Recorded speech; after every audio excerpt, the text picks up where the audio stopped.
राज्यातील सर्व शेतकरी बांधवांसाठी आनंदाची बातमी समोर आली आहे. अधिवेशनामध्ये सरकारच्या माध्यमातून 7,200 कोटी रुपयांची निधी आज मंजूर करण्यात आली आहे.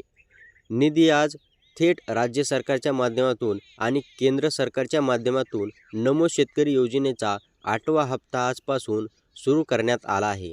तसेच केंद्र सरकारच्या माध्यमातून PM किसान निधी या ठिकाणी आता राज्यातील सर्व शेतकरी बांधवांच्या खात्यावरती आजपासून वाटप करण्यात आला आहे.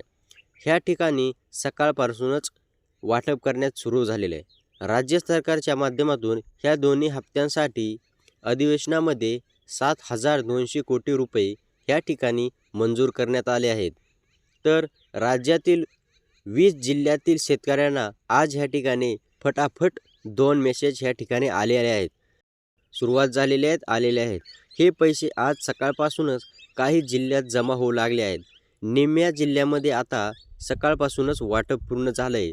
इथून पुढे राहिलेल्या सर्व जिल्ह्यामध्ये ह्या पैशाचे वाटप शेतकरी बांधवांनो DBTच्या माध्यमातून तुमच्या बँकेच्या खात्यावरती थेट जमा केले जाणार आहेत. गेल्या 2 महिन्याच्या प्रतीक्षेनंतर अखेर सरकारच्या माध्यमातून पैसे वाटपाला सुरुवात झाली. सरकारच्या माध्यमातून पहिल्या टप्प्यातील 20 जिल्ह्यांची निवड ह्या ठिकाणी करण्यात आली. थोड्याच वेळाने तुम्हाला खात्यावरती आता 2 मेसेज येणार आहेत. एक 4,000 रुपये ह्या ठिकाणी तुमच्या बँक खात्यावरती जमा झाल्याचा मेसेज येईल आणि मोबाईलवरती तुम्ही आता लक्ष ठेवूनच बघा. कारण म्हणजेच लक्षात ठेवा, नमो शेतकरी योजनेचा 8वा हप्ता राज्य सरकारकडून आणि PM किसान सन्मान निधी योजनेचा 22वा हप्ता केंद्र सरकारकडून असे 2 हप्त्याचे 2,000 + 2,000 असा एकत्रित 4,000 पडल्याचा तुम्हाला मेसेज येईल. गेल्या कित्येक दिवसापासून आज पैसे येतील, उद्या पैसे येतील अशा प्रकारच्या बातम्या पूर्णपणे पसरत होत्या. अखेर ह्या बातम्यांना पूर्णपणे विराम लागला आहे. सरकारच्या माध्यमातून ह्यासाठी आज 7,200 कोटी रुपये मंजूर करून 20 जिल्ह्यांची निवड आता ह्या ठिकाणी पहिल्याच टप्प्यात करण्यात आली आहे. राज्यामध्ये जर जिल्ह्यांची टोटल संख्या पाहिली गेली तर 36 जिल्हे आहेत. त्या जिल्ह्यात शेतकरी बांधवांनो आपल्या राज्यामध्ये आहेत. पण प्रशासनाला सर्व जिल्ह्यामध्ये पैसे सोडण्यास अडचण होते.